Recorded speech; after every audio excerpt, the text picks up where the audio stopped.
মানুষ, তোমরা কিভাবে কুফরি করো, অস্বীকার করো, আল্লাহর সাথে নাফরমানি করো? কিভাবে করো?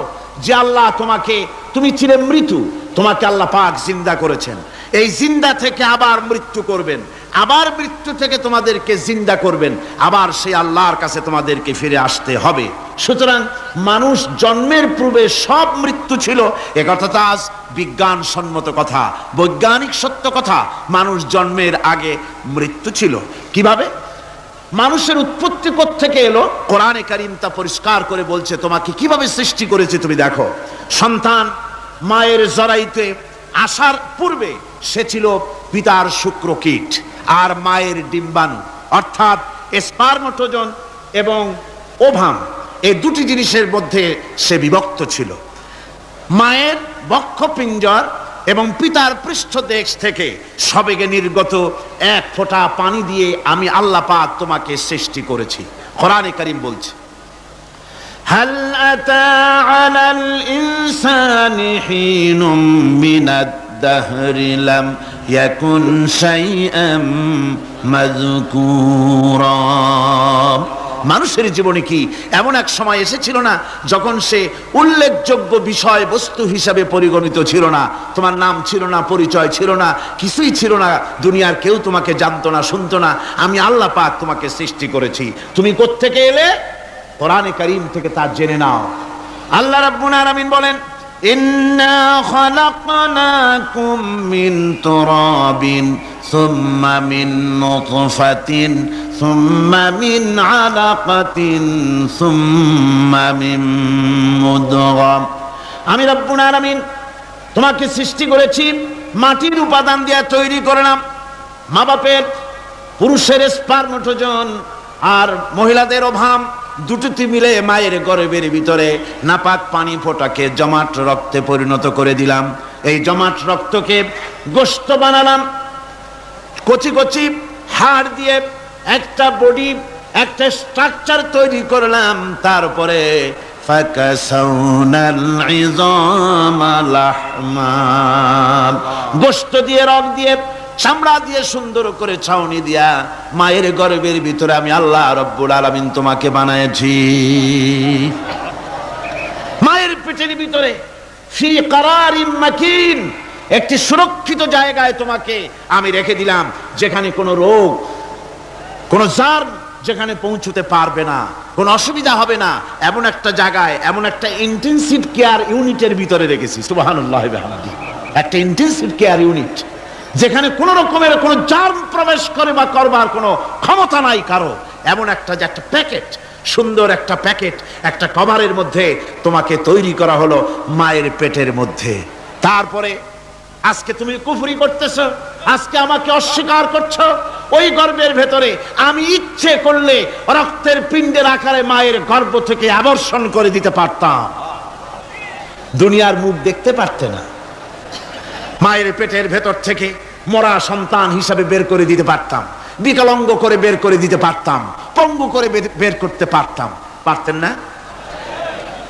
আল্লাহ রাব্বুল আলামিন বলেন, কেমনে বানালাম? খলাকাল ইনসান, মানুষ আমি সৃষ্টি করেছি মায়ের পেটের ভিতরে বসে। যখন ক্ষুধার উদ্রেক হলো, রুহু যখন এসে গেল, ক্ষুধা লাগলো, খাবারের প্রয়োজন হলো, আমি কেমনে খাওয়ালাম? দুনিয়ার কোনো মা বাপ, কোন নেতা, কোন ডাক্তার, কোন চিকিৎসা বিজ্ঞানী মায়ের পেটের সন্তানের খাবার সরবরাহ করতে পারে না। আল্লাহ পাক বলেন, তুমি কি খাবে? ব্যবস্থা আমি করেছি। মায়ের মাসিক অসুখকে বন্ধ করে দিয়ে মায়ের নাভির সঙ্গে তোমার নাভির সাথে তার লাগাইয়া দিয়েছি, আর ওই তারের মাধ্যমে রক্ত বের করে দিয়া মায়ের রক্ত দিয়ে তিল তিল করে তোমারে বড় করেছি। রক্তটা মুখে লাগাই নাই, মুখে লাগলে পরে নাপাক রক্ত, মুখটা নাপাক হয়ে যাবে।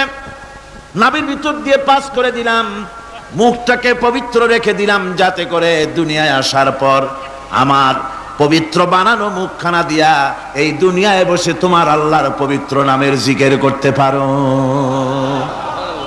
এমন সুন্দর করে মায়ের পিঠের ভিতরে তৈরি করলাম, হাত দিলাম, পা দিলাম, সুন্দর করে বানালাম, এমন নিখুঁত করে বানালাম, তাকায়া দেখো নিজের দিকে, সুন্দর করে বানালাম। এরপরে কি করলাম? সুম্মা নুখরিজুকুম তিফলা। বাচ্চার আকারে মায়ের পেট থেকে আস্তে করে বের করে নিয়ে আসলাম, সুবহানাল্লাহি ওয়া বিহামদিহি। আস্তে করে মায়ের পেট থেকে নিয়ে এসেছি পৃথিবীর বুকে। পৃথিবীতে যখন আসলে তখন তোমার অবস্থাটা কি ছিল? ক্ষুধার যন্ত্রণায় যদি মরেও যেতে, কান্দা ছাড়া ভাষা নাই। ভাষা আছে? কোনো হুঁশ ছিল আমাদের? কোনো জ্ঞান ছিল? আল্লাহ রাব্বুল আলামিন বলেন, আল্লাহু আখরাজাকুম মিন বুতুনি উম্মাহাতিকুম লা তা'লামুনা শাইআ। মায়ের গর্ভ থেকে এমন অবস্থায় বের করে এনেছি যখন তোমার কোনো হুঁশ নাই, জ্ঞান নাই, কথা বলতে পারো না, পায়খানার ভিতরে পড়ে থাকো, ট্যা ট্যা করে কান্দা ছাড়া পথ নাই, পানির পিপাসায় গলা শুকায় যায়, কান্দা ছাড়া পথ নাই, মনের তোমার মুখের কোনো ভাষা নাই কান্না ছাড়া। আমি তোমার এমন আল্লাহ, আমি তোমার এমন স্রষ্টা, আমি তোমার এমন রব। তোমার ভাষা নাই বলে মায়ের কলিজার ভেতরে আমি তোমার প্রতি এক দুর্বিনীত মহব্বত পয়দা করে দিয়েছি। তোমার কান্না তোমার মায়ের বুকের মধ্যে শেল বিঁধে যায়। তুমি যখন কাঁদো, কান্নার আওয়াজ যখন মায়ের কানে চলে যায়, হাজারো কাজ ফেলে মা দৌড়াইয়া বাচ্চারে কোলে নেয়। কি খাবে কেউ তৈরি করে না। আল্লাহ রাব্বুল আলামিন বলে, বান্দারে দুনিয়ায় আসার আগে তুমি কি খাবে, খাবারের বন্দোবস্ত আমি আল্লাহ করেছি, আমি এমন স্রষ্টা। তুমি দুনিয়া আসার 6 মাস আগে তোমার মায়ের বুকের ওপরে তোমার খাদ্য গরম করে আমি আল্লাহ রিজার্ভ করে রেখে দিয়েছি। সেই খাদ্য শুধু খাদ্য নয়, রোগের প্রতিষেধক, এটা ওষুধ। আজ বিজ্ঞানীরা, চিকিৎসা বিজ্ঞানীরা বলছেন মায়ের দুধ সন্তানের খাদ্যের, মায়ের দুধের চাইতে কোনো বিকল্প কিছুই নাই। সন্তান পৃথিবীতে এলে মায়ের প্রথম দুধটা, গ্রামে গঞ্জে অশিক্ষিত এলাকায় প্রথম দুধটা ফেলে দেয়, এটাকে মনে করে এটা খারাপ, এটা খাওয়াতে নাই, তাহলে ধনুষ্টঙ্কার হবে, হাবিজাবি কথা বলে। আল্লাহ দুধ বানাইছে বাচ্চার ধনুষ্টঙ্কার হওয়ার জন্যে। মায়ের ওই প্রথম দুধটা হচ্ছে সন্তানের জন্যে সমস্ত রোগের প্রতিষেধক। সে ছিল পেটের ভিতরে একটা কাভারের মধ্যে, ওখানে কোনো জার্ম ছিল না, কোনো রোগ জীবাণু ছিল না। ও পৃথিবীতে এসেছে যেখানে অক্সিজেনের ভেতরে জার্ম রয়েছে, বাতাসের ভিতরে জার্ম রয়েছে, যার পরিবেশটা খারাপ হয়ে আছে। মানুষের শ্বাস প্রশ্বাসে, নিঃশ্বাসে হাজারো রোগ বীজাণু জীবাণু ঘুরছে। এই রকমের একটা পৃথিবীতে এসেছে। আসার পরে কচি স্বাস্থ্য, কচি শরীর, কচি হার্ট, কচি লাংস, সেটাকে প্রতিরোধ করবে কি করে? সেজন্য আল্লাহ পাক মায়ের দুধের ভিতরে সমস্ত রোগের প্রতিষেধক দিয়ে দিয়েছেন, সুবহানাল্লাহ। আজকের বিজ্ঞানীরা তা স্বীকার করেছেন। অনেক মা তার সন্তানকে দুধ দেন না, নিজের শরীর স্বাস্থ্য ভালো রাখার চিন্তা করে বাচ্চাকে দুধ খাওয়ান না। এটা অত্যন্ত নির্মম কাজ। বাচ্চাকে দুধ খাওয়ালে বাচ্চার সাথে মায়ের মহব্বত বাড়ে। ইউরোপে, আমেরিকায় মাকে মা বলে ডাকে না, বাপকে শ্রদ্ধা করে না, সম্মান করে না। তার কারণ সেখানে মায়েরা তার সন্তানদেরকে কোলে নেয় না, সন্তানদেরকে ফিডার খাওয়ায়। আর আমি নিজের চোখে দেখেছি মায়েরা ইউরোপে, আমেরিকায় যখন শপিং এ আসে, তখন রাস্তায় যখন আসে, তখন ওই পুশ চেয়ার গুলিতে বাচ্চাকে শোয়াইয়া বাচ্চা এভাবে পুশ চেয়ারে করে ঠেলে নিয়ে যায়, আর কুত্তার বাচ্চাগুলি কোলে করে ঘুরে বেড়ায়। কুত্তার বাচ্চা কোলে নেয়, নিজের বাচ্চা পুশ চেয়ারে করে ঠেলে।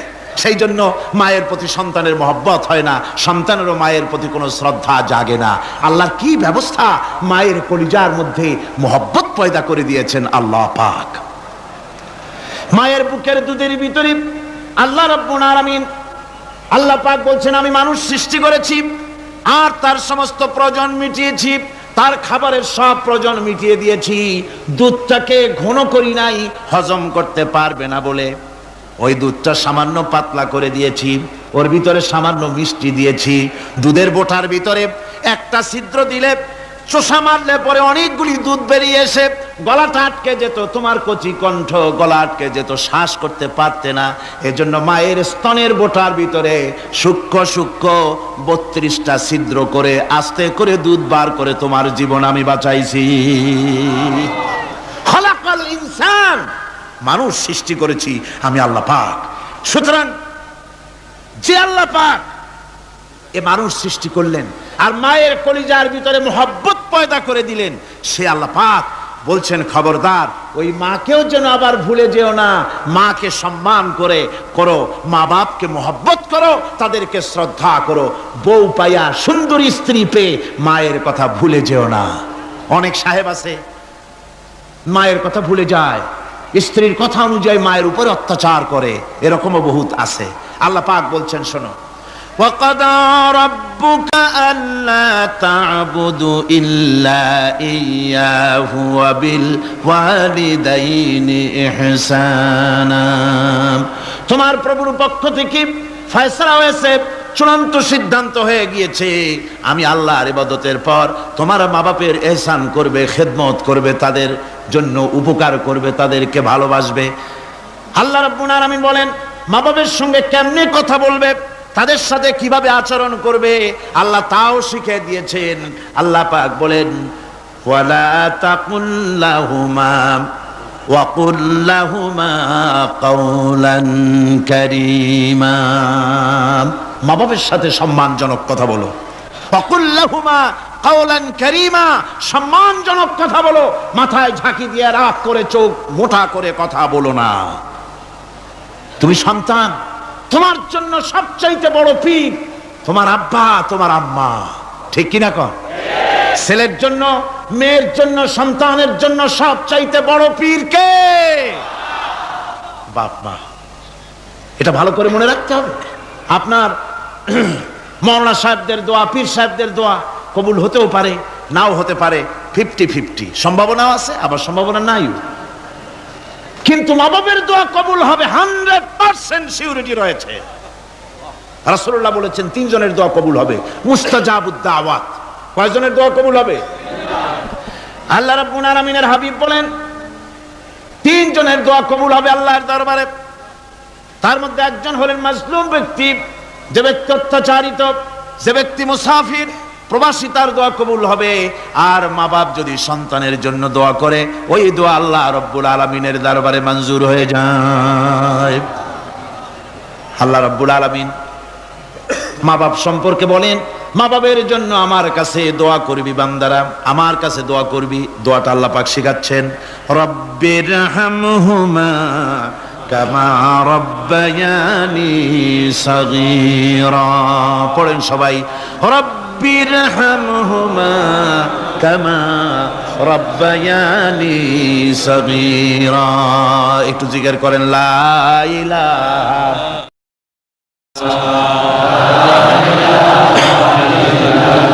লা ইলাহা ইল্লাল্লাহ, লা ইলাহা ইল্লাল্লাহ, লা ইলাহা ইল্লাল্লাহ, লা ইলাহা ইল্লাল্লাহ মুহাম্মাদুর রাসূলুল্লাহ।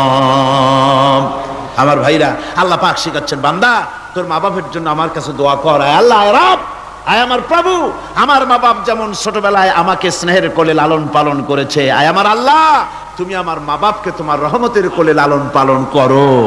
আল্লাহ শিখাই দিয়েছেন। আমার ভাইরা, প্রত্যেক নামাজের পরে এই দোয়াটা ভুলে যাবেন না। ভুলে যাবেন? ভুলে যাবেন?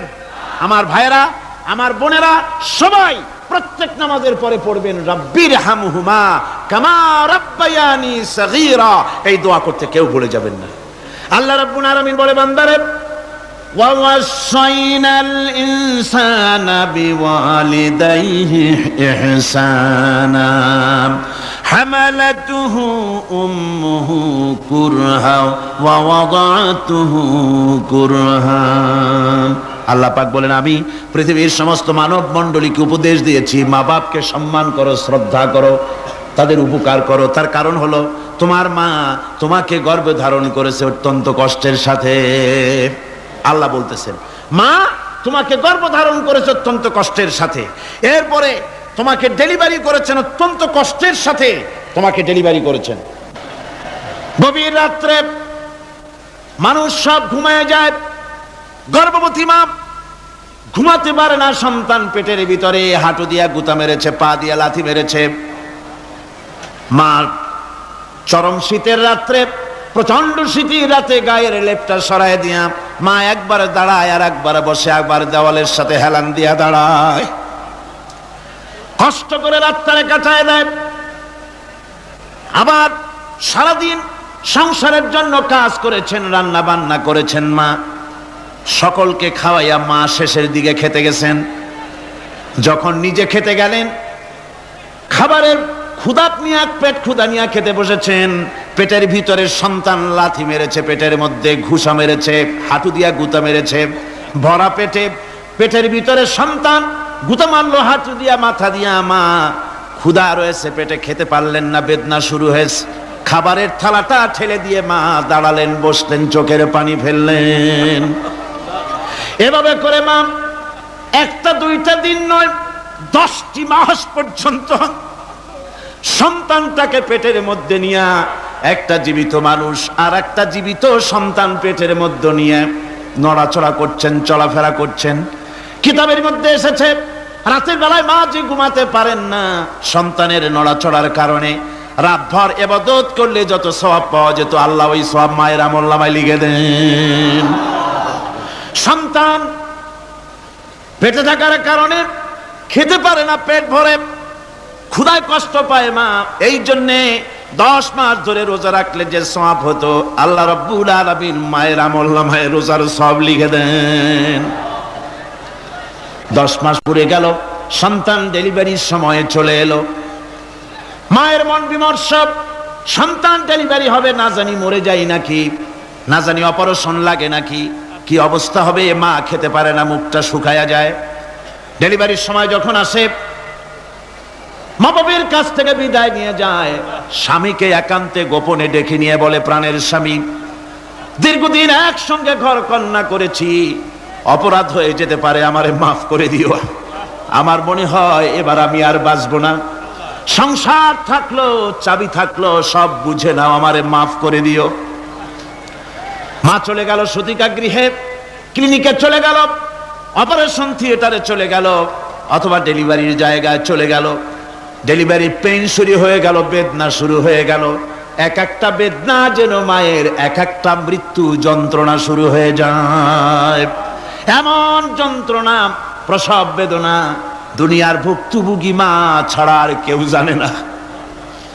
এই চরম বেদনার ভেতর দিয়ে, চরম কষ্টের ভিতরে মা যখন একটা বাচ্চা প্রসব করলো, জিহাদের ময়দানের মতো মা রক্তাক্ত হয়ে গেলেন, সন্তান দুনিয়ায় এলো। মা তখন অস্থির থাকেন। এত বড় বিরাট কষ্টের ভিতরে আল্লাহ রাব্বুল আলামিন বলেন, সন্তান যখন ডেলিভারি হয়ে গেল, মায়ের মনের ভিতরে আমি তখন এই ফিলিংস, এই টেন্ডেন্সি জাগ্রত করে দিই, দেখ কি হয়েছে।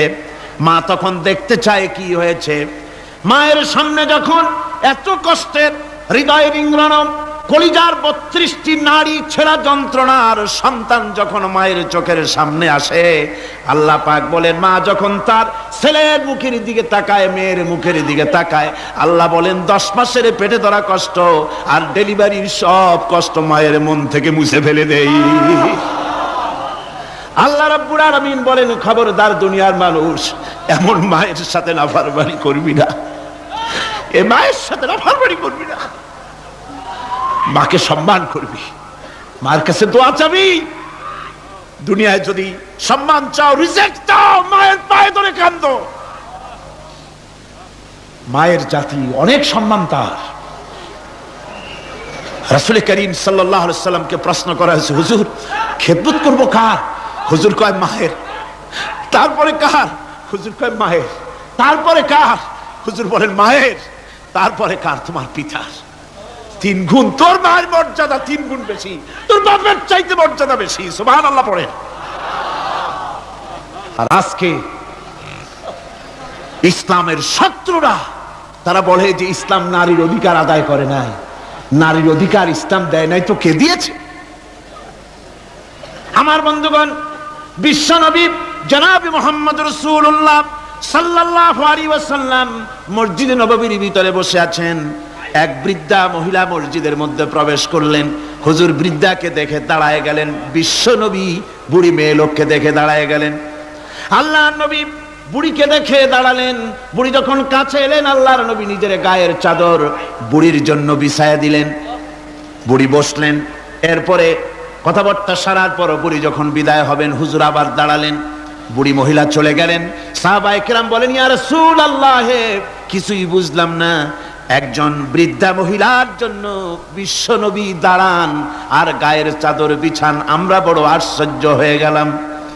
নবীজি বলেন, ও আমার সাহাবীরা, তোমরা জানো না এই মহিলাকে চিনতে পারো নাই?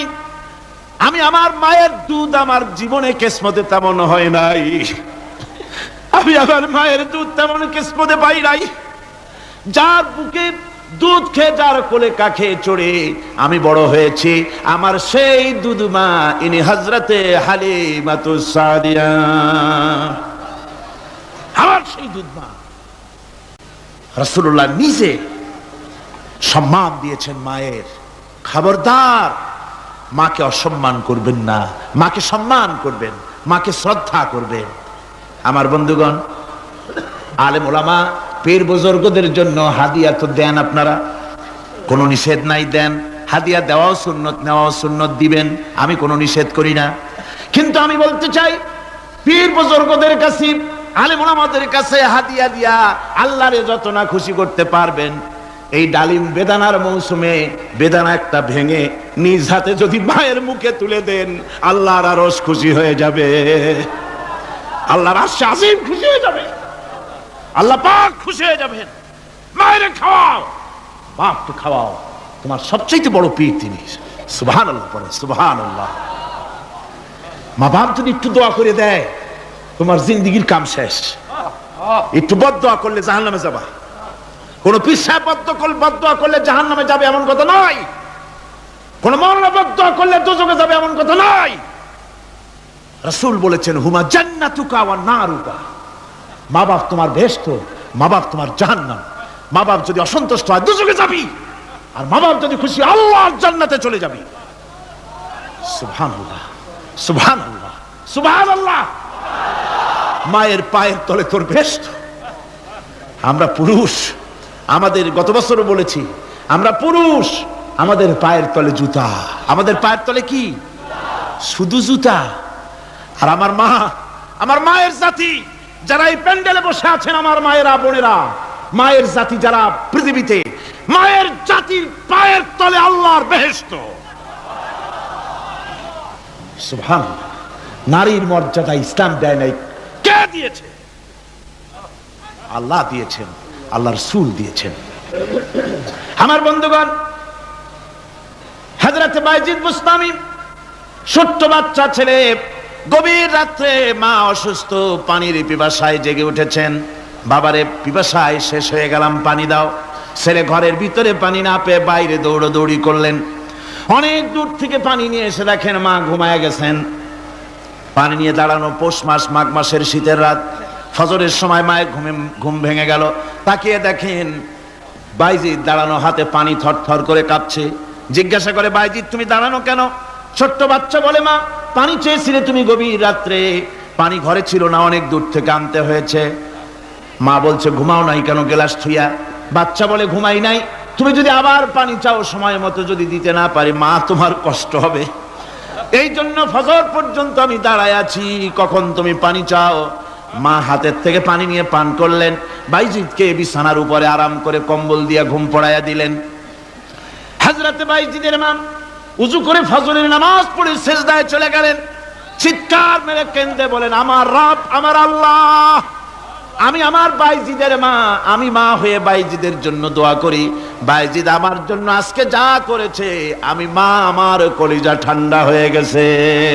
আয় আল্লাহ, আমি বাইজিদের জন্য দোয়া করি, তুমি তাকে সুলতানুল আরিফিন বানাইয়া দিও।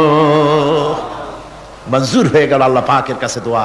আমার ভাইরা, আল্লাহ পাক বলছেন, খবরদার, আমার ইবাদতের পরে মা বাপ, আল্লাহর ইবাদতের পরে কারা? মা বাপ। মা বাপকে সম্মান করো, শ্রদ্ধা করো, মোহাব্বত করো, কিসমত খুলে যাবে, কিসমত খুলে যাবে। মা বাপকে সম্মান করো।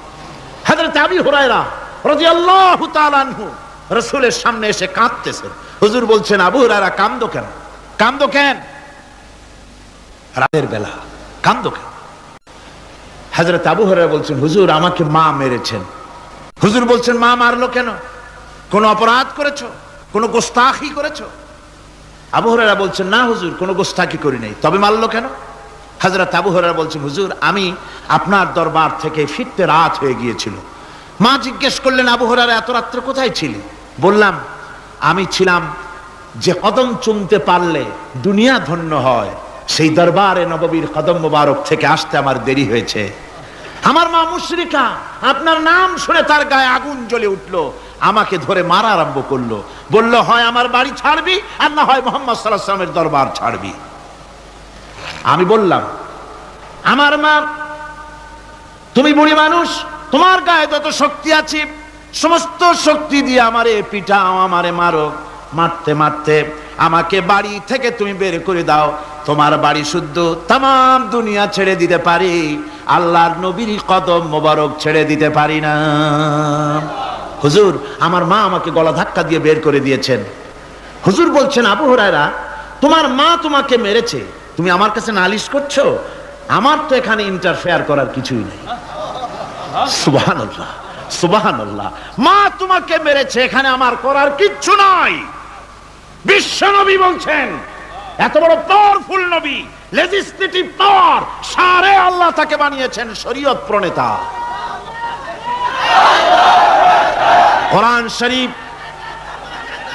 কোরআন শরীফে শুধু হালাল ও হারামের, হালাল এবং হারামের, বৈধ এবং অবৈধের সীমারেখা শুধু কোরআনই ঠিক করেনি, রাসূলের জন্য আল্লাহ ছেড়ে দিয়েছেন। আল্লাহ রাসূলও হারাম, হালাল এবং হারামের বৈধতা অবৈধতার সীমারেখা নির্ধারণ করেছেন।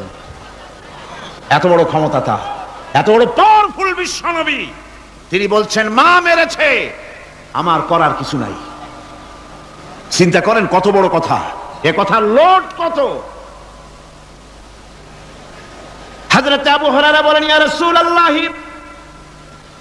মা মাকে মেরেছেন, আমি আল্লাহর নবীর কাছে মায়ের বিরুদ্ধে নালিশ করতে আসি নাই। বললেন, কেন এসেছো? হযরত আবু হুরায়রা বলেন, হুজুর এসেছি একটা কারণে, আমি জানি আল্লাহ নবী যদি আল্লাহর দরবারে হাত উঠায়া কোনো জিনিস বলে, আল্লাহ রাব্বুল আলামিন সঙ্গে সঙ্গে মঞ্জুর করে নেন। হুজুর আমি এসেছি, মেহেরবানি করে দোয়া করুন আমার মাকে যেন আল্লাহ হেদায়েত নসিব করে দেন। আল্লাহ নবী হাত উঁচু করে বললেন, আল্লাহুম্মা হিদি উম্মা আবি হুরায়রা, আয় আল্লাহ আমি দোয়া করি আবু হুরায়রার মাকে তুমি হেদায়েত নসিব করে দাও। রাসূলুল্লাহ দোয়া করছেন আর আবু হুরায়রা সমানে দৌড়াচ্ছেন। তিনি দৌড়াচ্ছেন, পিছন থেকে কয়েকজনে আবু হুরায়রার জামা টেনে ধরেছে, দৌড়ো। তাদের জানা আবু হুরায়রা খুব ভদ্রলোক মানুষ, কোন ঝড় ঝামেলার মধ্যে থাকে না, রাগ শাক করে না, চিৎকার মারে না, দৌড় মারে না, এত ভদ্র শরীর, দৌড়ায় কেন? না জানি কোন বিপদ বুঝি ঘটে গেছে। পিছন থেকে জামা টেনে ধরে বলে, দৌড়াও কেন? হযরত আবু হুরায়রা জামা সাহাবীর হাত থেকে ছিনায় নিয়ে বলেন, জামা ছেড়ে দাও, আমাকে দৌড়াতে দাও। আমি দৌড়াইয়া বাড়ি যে দেখতে চাই, আমি দৌড়াইয়া আগে আমার বাড়ি পৌঁছতে পারলাম না, আমি যাওয়ার আগে আমার আল্লাহর নবীর দোয়া আমার বাড়ি পৌঁছে গেছে, আমি এইটা দেখতে চাই। হযরত আবু হুরায়রা বাড়িতে গিয়ে দরজা নক করলেন, ভেতর থেকে আওয়াজ এলো, কে? হযরত আবু হুরায়রা বলেন, মা আমি তোমার আবু হুরায়রা ফিরে এসেছি। মা বলছেন, বাবা অপেক্ষা করো, দরজা খুলতেছি। হযরত আবু হুরায়রা বলেন, মায়ের গলার আওয়াজের ভিতরে শিরকিয়াতের কর্কশতা পেলাম না, মায়ের গলার আওয়াজের ভিতরে তাওহীদের গন্ধ পেলাম। আমার মনে হলো নবীজির নিক্ষিপ্ত তীর তার নিশানায় পৌঁছে গেছে। কিছুক্ষণ পর মা আমার বেরিয়ে এলেন, মাথা থেকে চুলের থেকে, বুড়ি মানুষ, সাদা চুলের ভিতর থেকে পানি পড়তেছে। মা বলল, বাবারে তোমারে মারার পর আমি বড় অনুতপ্ত হয়েছি, অনুশোচনা করেছি, আমি গোসল করেছি, মনে মনে ভাবলাম আমার ছেলে তো কোনো খারাপ জায়গায় যায় নাই, কেন তারে মারলাম? আমি বড় লজ্জায় পড়েছি তোমারে মেরে। ও আমার আবু হুরায়রা, আমি গোসল করেছি, পবিত্র হয়ে গেছি, জলদি করে আমাকে নিয়ে চলো বিশ্ব নবী জনাবে মুহাম্মদুর রাসূলুল্লাহর দরবারে। হযরত আবু হুরায়রার মা ঘোষণা করলেন, আশহাদু আল্লা ইলাহা ইল্লাল্লাহু ওয়াহদাহু লা শারীকা লাহু ওয়া আশহাদু আন্না মুহাম্মাদান আবদুহু ওয়া রাসূলুহু। আমার ভাইরা, মা বাপ সবচেয়ে সম্মানের জিনিস। আল্লাহর ইবাদতের পরই মা বাপের খেদমত করতে হবে। আল্লাহ পাক বলছেন, বান্দারে দেখ, মায়ের পেট থেকে আনলাম, মায়ের বুকের মধ্যে মহব্বত পয়দা করলাম, এত মহব্বত দিলাম তোর উপরে, যে কোনো বিদেশে যান, যেখানে যান, বাড়িতে ফিরলে পরে সকলে ছেলে মেয়ে ভাই বোন সবাই দেখবে সুটকেসে আমার জন্য আনছে কি। সবাই চিন্তা করবে আমার জন্য কি এনেছে। একমাত্র মা সন্তানের মুখের দিকে তাকাবে কখন খাইছে সে। সুবহানাল্লাহ, সুবহানাল্লাহ। আমার বাসার মুখখানা শুকনা, তুই বুঝি আজকে কিছু খাইস নাই। বিদেশে যেসব সন্তান থাকে, মা কাটা কবুতরের মতো ছটফট করে। আমার ছোটবেলার কথা আমি দেখেছি সরসিলা মাদ্রাসা পড়তাম, আব্বা টাকা দিতেন মাদ্রাসায় যাওয়ার সময়, আবার মা আবার মুরগির ডিম বিক্রি করা, বিভিন্ন জিনিস বিক্রি করা বা বাজার করা পয়সা, উদ্বৃত্ত কিছু পয়সা আব্বার অজান্তে আমার হাতের মুঠার মধ্যে দিয়ে দিতেন। যখন মাদ্রাসার দিকে রওনা হয়েছি, পর্দার আড়াল থেকে দরজা থেকে দেখতাম, যতক্ষণ তাকায় দেখতেছি চোখ থেকে পানি দরদর করে পড়তেছে। সুবহানাল্লাহ, মা কি জিনিস! আল্লাহ আল্লাহ আল্লাহ। বিদেশে যদি কারো সন্তান মারা যায়, সবার জানার আগে কবি বলতেছেন, বিদেশে বিরাজ্য যার পুত্র মারা যায়, পশু পক্ষী না জানিতে আগে জানে মায়। মায়ের কলিজার তারে টান লেগে যায়, মা বুঝতে পারে আমার সন্তানটা নাই। আহারে মা! আমার বন্ধুগণ, মা যার বেঁচে আছে বেয়াদবি করেছেন, পাও ধরে মাপ নিয়ে নেবেন, পাও ধরে মাপ নিয়ে নেবেন। মা তো পাও ধরে দেখবেন মাফ করে দিবে। সুবহানাল্লাহ, সুবহানাল্লাহ। কত দরদ তার বুকের মধ্যে। আর মা বাপকে সম্মান করবেন। যাক, এই বিষয়ের উপরে আমি আর যেতে চাই না। শুধু আমি আপনাদের বললাম, এই বিশাল জনতাকে বললাম, সবচাইতে বড় পীর আপনার জন্য আপনার মা বাপ। সবচাইতে বড় পীর কে? মা বাপ। সন্তুষ্ট করেন, রুজিতে অভাব ঘটবে না। কোন মাজারে গিয়ে সেজদা দেওয়া লাগবে না, আল্লাহর কসম। মাজারে যাই চাওয়া লাগবে না। মা বাপকে খেদমত করেন, মা বাপকে খুশি করেন, মা বাপকে খাওয়ান, হাদিয়া দেন। মা বাপ খুশি, রুজিতে বরকত হবে, ব্যবসায় বরকত হবে, ঋণগ্রস্ত থাকবেন না, সম্মান আল্লাহ বাড়ায় দিবেন। সুবহানাল্লাহ বিহামদি, রাসূলুল্লাহর হাদিস। এই জন্য আমি অনুরোধ করব, মা বাপকে সম্মান করবেন। বিশাল আকাশের মালিক, আমাদের হায়াতের মালিক, আমাদের মওতের মালিক, আমাদের সুখ দুঃখের মালিক, আমাদের মনিব, আমাদের রব, সর্বস্রষ্টা, সর্বশ্রেষ্ঠ মালিক মহান আল্লাহ রাব্বুল আলামিনের সামনে মাথা নিচু করে একান্ত গোলামের মতো, ভিক্ষুকের মতো, কাঙ্গালের মতো জীবনের সব দুঃখ দুর্দশা আল্লাহর কাছে বলবো। আমরা আমাদের গুনার কথা বলবো, আল্লাহর কাছে মাপ চাইবো। আল্লাহুম্মা আমিন। রব্বানা ظلمنا أنفسنا وإن لم تغفر لنا وترحمنا لنكونن من الخاسرين.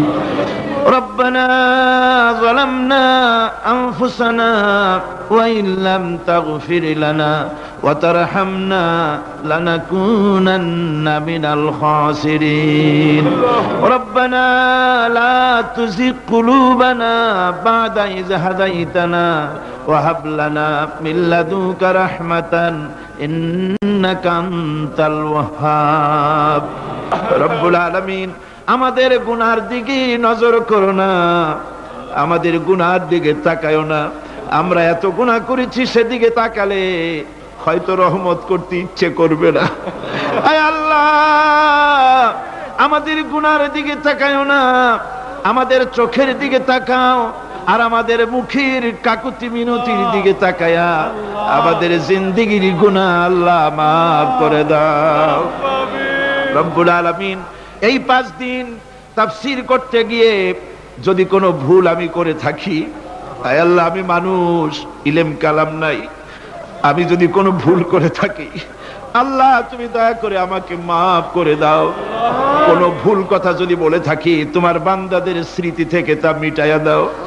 আয় আল্লাহ, কথা যা বলেছি, কোরআনের কথা, হাদিসের কথা, তেলাওয়াত যা হয়েছে, জিকির আজকার হয়েছে, আল্লাহ এতে তুমি খুশি হয়ে যে সওয়াবটুকুন দিবে, আল্লাহ দয়া করে সওয়াবটুকুন সরওয়ারে কায়নাত আশরাফুল আম্বিয়া সাইয়্যিদুল মুরসালিন রাহমাতুল লিল আলামিন জনাবে মুহাম্মদুর রাসূলুল্লাহ সাল্লাল্লাহু আলাইহি ওয়াসাল্লামের রূহ মুবারকে পৌঁছায়া দাও। রব্বুল আলামিন তাম পৃথিবীর মাটির নিচে যত মুমিন মুমিনাত শুয়ে আছে, আল্লাহ তাদের আরো আর পরে সওয়াব পৌঁছায়া দাও। রব্বুল আলামিন আমরা বড় গুনাহগার, এই মুহূর্তে মনে পড়ে গেল আমাদের আব্বাজানের কথা, আমাদের মার কথা মনে পড়ে গেল। আল্লাহ,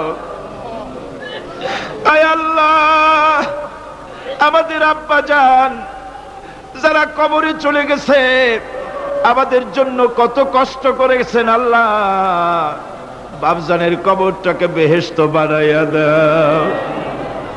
রব্বুল আলামিন আব্বার কথা কি ভোলা যায়? আমাদের মানুষ করার জন্য কত কষ্ট করেছেন, কত মিথ্যা মামলা করেছেন, কত বাড়ি ঘর করে গেছেন আমাদের জন্য। একটা পয়সা নিয়ে যান নাই, কিছু নিয়ে যায় নাই, খালি হাতে চলে গেছে। আল্লাহ বাপজানের কবরটা বেহেশত বানাইয়া দাও। রব্বুল আলামিন জনম দুঃখিনী মা, আমাদের মা যাদের বিদায় হয়ে গেছে, আল্লাহ বেহেশতের বাগান বানাইয়া দাও কবরটারে। আল্লাহ কবরগুলিকে জান্নাতুল ফেরদাউস বানাইয়া দাও। রব্বির হামহুমা কামা রব্বায়ানি সগীরা, রব্বির হামহুমা কামা রব্বায়ানি সগীরা। আল্লাহ রব্বির হামহুমা, তুমি তো রহমান, রব্বায়ানি সগীরা, তুমি জব্বার, আল্লাহ তুমি সত্তার, আমাদের দিকে তুমি মুহাইমিন, তুমি মুমিন, তুমি মুতাকাব্বির, তুমি সত্তারুল উয়ুব। আল্লাহ আমাদের দিকে তাকাও, আমাদের দিকে তাকাও। আয় আল্লাহ, এইভাবে করে মায়ের কাছে দাঁড়ায়া যদি মা মা বলে যদি কাঁদতাম, এমন নিষ্ঠুর মা নাই যে কোলে না নিয়ে পারে। আল্লাহ মায়ের চাইতে লক্ষ গুণে মায়া তোমার বেশি, আমাদেরকে রহমতের কোলে টেনে নাও। আয় আল্লাহ, যত মানুষ মাহফিলে হাত উঁচু করছে, যত গুনাহ আছে আজকের মাঠ থেকে কেউ যেন গুনাহ নিয়ে বাড়ি না যায়।